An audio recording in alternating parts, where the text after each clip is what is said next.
देववन गांव, जिसके चारों ओर घना नीलकंठ जंगल फैला था, आज भी सूर्य की पहली किरणें जमीन पर उतरने से पहले अर्जुन अपनी पुरानी घिसी हुई कुल्हाड़ी को कंधे पर रखकर जंगल की ओर निकल पड़ा। अर्जुन बेटा, क्या तुम्हें आज जाना जरूरी है?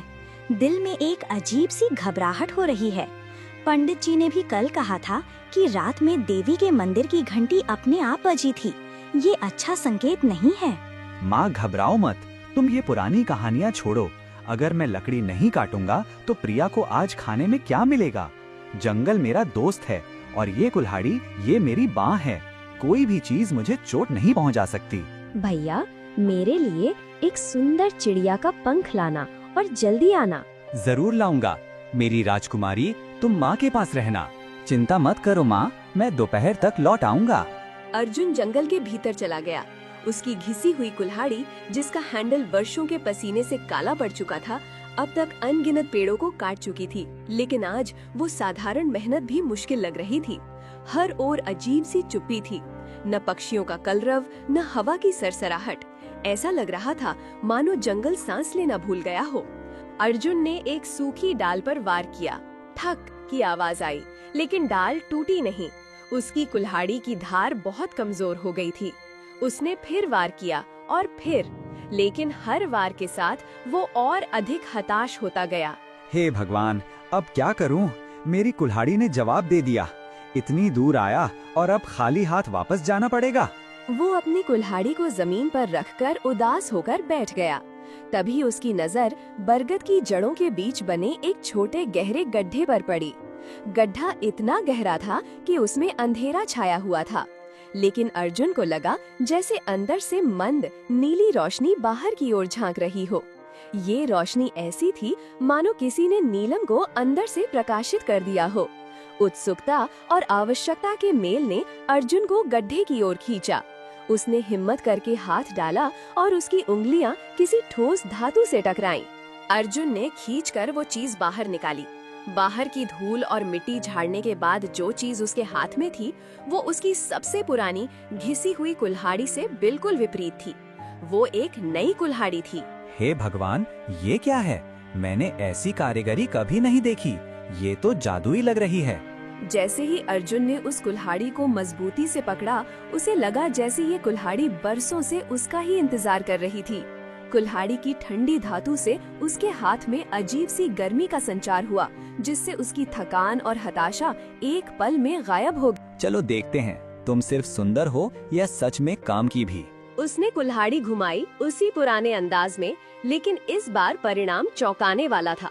कुल्हाड़ी हवा को काटती हुई गई, एक भीषण क्रैक की आवाज हुई और डाल एक बार में बिना किसी प्रयास के कटकर जमीन पर गिर गई। कटा हुआ किनारा इतना स्वच्छ था जैसे किसी ने तेज चाकू से मक्खन को काटा हो। ये असंभव है, मैंने तो जोर भी नहीं लगाया। ये साधारण कुल्हाड़ी नहीं है, ये कोई प्राचीन शक्तिशाली चीज है। अर्जुन की आंखों में अब उत्साह और अचरज का मिश्रण था। उसके मन में एक क्षण के लिए डर आया कि वो किसी अशुभ चीज को उठा रहा है, लेकिन अगली ही पल जीवन की आवश्यकता ने उस डर को दबा दिया। इस कुल्हाड़ी से वो एक दिन में पूरे सप्ताह की लकड़ी काट सकता था। वो अमीर बन सकता था, अपनी माँ और बहन को आराम दे सकता था। ये मेरी किस्मत है, मैं इसे अपने साथ ले जाऊंगा। उसने अपनी पीठ पर लकड़ी का गट्ठर लादा और नई कुल्हाड़ी को कमर पर टिकाकर गांव की ओर चल पड़ा। वो नहीं जानता था कि वो सिर्फ एक औजार नहीं, बल्कि एक प्राचीन युद्ध का संकेतक उठा रहा था। अर्जुन ने अपनी नई कुल्हाड़ी को सम्मान से अपनी झोपड़ी की छत में घास फूस के नीचे छिपा दिया था, ताकि वो सुरक्षित रहे। रात के भोजन के बाद पूरा गांव गहरी नींद में था। चांद बादलों के पीछे छिपा था और रात का अंधेरा इतना घना था कि अपनी ही परछाई नजर नहीं आती थी। करीब आधी रात गांव से दूर नीलकंठ जंगल के हृदय से एक आवाज आई। ये आवाज किसी पशु की दहाड़ नहीं थी, ये एक प्राचीन भयानक गर्जना थी, ऐसी कि हवा कांप उठी। ये ध्वनि जमीन के अंदर से उठी हुई लगती थी, जिसमें क्रोध, भूख और अंधेरे का मिश्रण था। अर्जुन बेटा, ये क्या था? मैंने ऐसी आवाज कभी नहीं सुनी। मेरी हड्डियाँ कांप रही हैं। भैया, मुझे डर लग रहा है। ये कोई भूत है क्या? चुप हो जाओ दोनों। ये शायद कोई जंगली भालू होगा जो रास्ता भटक गया है। मैं बाहर जाकर देखता हूँ। नहीं, तुम कहीं नहीं जाओगे, अंदर बैठो। ये रोशनी गांव के अंतिम सिरे से उठती दहाड़ के साथ एक तालमेल बना रही थी। हर बार जब गर्जना उठती तो कुल्हाड़ी की रोशनी तेज हो जाती। अर्जुन को लगा जैसे कुल्हाड़ी उसे बुला रही है। वो तुरंत उठा और घास फूस हटाकर उसने कुल्हाड़ी को नीचे उतारा। माँ, तुम और प्रिया अंदर ही रहना, मैं जा रहा हूँ। अर्जुन बेटा, नहीं, ये कोई साधारण जानवर नहीं है, तुम मारे जाओगे। तुम हमारी एकमात्र आशा हो। माँ, अगर आज मैं नहीं गया तो कल ये हमारे घर तक आ जाएगा। मेरे पास अब वो शक्ति है जिससे मैं लड़ सकता हूँ। मुझ पर विश्वास रखो। अर्जुन सुबह से अपने छोटे से खेत के किनारे बैठा था। साल भर की मेहनत के बाद भी जमीन बंजर सी थी। तभी दीनू अर्जुन का मजाक उड़ाता हुआ बोला, कितनी बार कहा है भाई अर्जुन, ये खेती का काम छोड़ दो, ये तुम्हारे बस की बात नहीं है। अर्जुन ने सिर झुका लिया और उदास लहजे में बोला, अरे भाई, आप हर रोज मेरा मजाक क्यों उड़ाते हो? हम तो सच कहते हैं। देखो, तुम्हारे पालक पिता गोपाल इस गांव के सबसे मेहनती किसान थे, मगर वो तुम्हारे सगे पिता नहीं थे। उन्होंने तुम्हें गोद लिया था, इसलिए वो मेहनत और हुनर तुम्हारे खून में नहीं है। तुम्हारी जमीन कभी हरी नहीं हो सकती। देखो, तुम हमें परेशान मत करो। वैसे भी बहुत सारे लोगों का कर्ज हमारे सिर पर है। रोज कोई न कोई तगादा करने आ जाता है, ऊपर से तुम रोज ताने मारने आ जाते हो। इतना कहकर अर्जुन खेत से उठा और चुपचाप अपने घर की ओर चल दिया। घर पहुंचते ही अर्जुन की पत्नी प्रिया ने उससे कहा, क्या आज भी कोई कमाई हुई या नहीं, या फिर आज भी खाली हाथ ही लौट आए हैं? अरे प्रिया, मैं क्या करूं? सुबह से शाम तक खेत पर बैठा रहा, बस यूं ही सूखी मिट्टी को देखता रहा।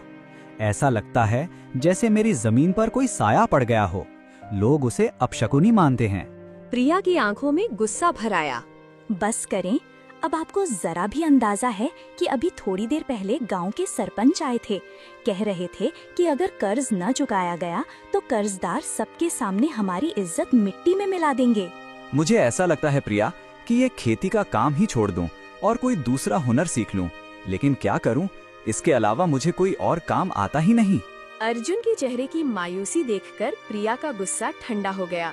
उसने नरम स्वर में बोला, मैं जानती हूँ आप अंदर से बहुत उलझे हुए हैं, मगर मुझे आप पर पूरा भरोसा है। अर्जुन, एक दिन जरूर आपकी मेहनत रंग लाएगी और लोग आपको इज्जत और मान देंगे। प्रिया की बातें सुनकर अर्जुन के दिल में एक नई हिम्मत जाग उठी। अगली सुबह अर्जुन हमेशा की तरह अपने खेत की ओर जा रहा था कि अचानक वहाँ एक तपस्वी बाबा आ गए। उन्होंने अर्जुन से पूछा, अरे बालक, क्या तुम मुझे रामपुर के जंगल तक का रास्ता दिखाओगे? रामपुर का जंगल वो तो बहुत ही विचित्र है महाराज। सुना है वहाँ अनोखी और रहस्यमयी घटनाएं होती हैं। आम लोग तो वहाँ जाने से डरते हैं। तुम सही कह रहे हो, लेकिन वो जंगल हम जैसे साधुओं के लिए खतरनाक नहीं है। मुझे केवल रास्ता दिखा दो। ठीक है तपस्वी बाबा, जैसी आपकी मर्जी। मैं आपको उस जंगल के किनारे ले जाता हूँ, पर हाँ, मेरे पास आपको देने के लिए सवारी नहीं है। हमें पैदल चलना होगा। अर्जुन तपस्वी बाबा के साथ जंगल के बीच जाने के बाद तपस्वी बाबा ने रहस्यमयी अंदाज में अर्जुन की ओर देखा और कहा, मैं तुम्हें पहचानता हूँ। तुमने मेरी मदद बिना किसी लालच या इच्छा की। अपने आप कुछ दिन में अमीर हो जाएंगे बेटा। यह कहकर तपस्वी बाबा जंगल के अंदर की ओर चला गया। अर्जुन को तपस्वी बाबा की एक भी बात समझ में नहीं आई। वो कुछ देर वहीं खड़ा सोचता रहा। फिर गांव की ओर चलने ही वाला था कि अचानक उसे किसी के चिल्लाने की आवाज सुनाई दी। कोई मुझे बचाओ बचाओ। आवाज पास ही की एक खंडहर से आ रही थी। अर्जुन ने सोचा कि ये कोई जाल हो सकता है, पर उसकी इंसानियत ने उसे जाने को मजबूर कर दिया। वह खंडहर की ओर चल पड़ा। खंडहर में दाखिल होते ही अर्जुन ने देखा कि वहाँ एक शानदार शेर पिंजरे में कैद था, जो दर्द और लाचारगी में इंसानी आवाज में मदद के लिए पुकार रहा था। बचाओ, मेरी मदद करो, मुझे इस पिंजरे से बाहर निकालो।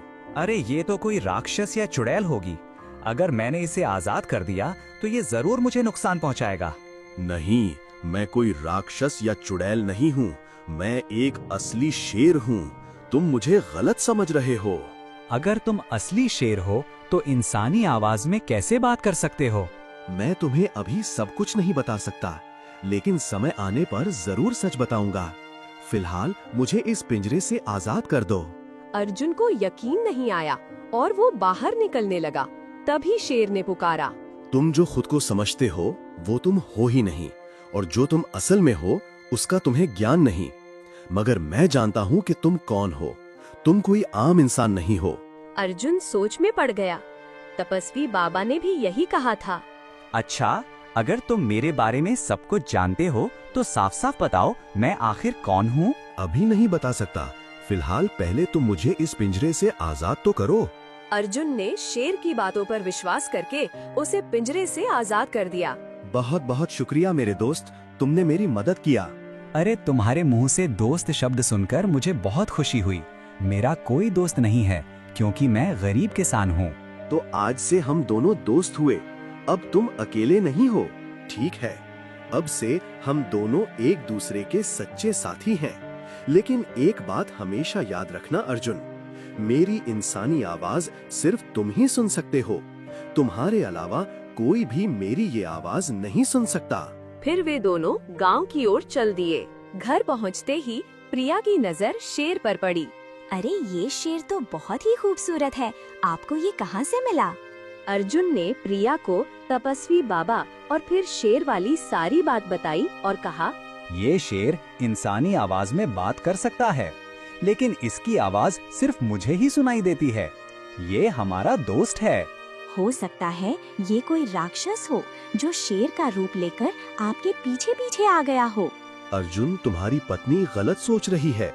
मैं तुम लोगों को कोई नुकसान नहीं पहुंचाऊंगा, बल्कि तुम्हारी मदद ही करूंगा। अर्जुन ने प्रिया को ये बात बताई।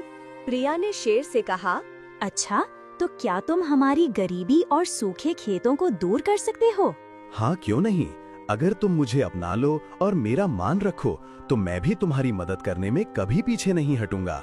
अगले दिन सुबह होते ही अर्जुन ने शेर से कहा, ए मेरे दोस्त, हमें अपनी गरीबी दूर करने का कोई तरीका बताओ। तो कैसे हो आप लोग? ये स्टोरी वीडियो आपको कैसी लगी कमेंट में जरूर बताना, और आप लोग किस क्लास में पढ़ते हो ये जरूर लिखना कमेंट में।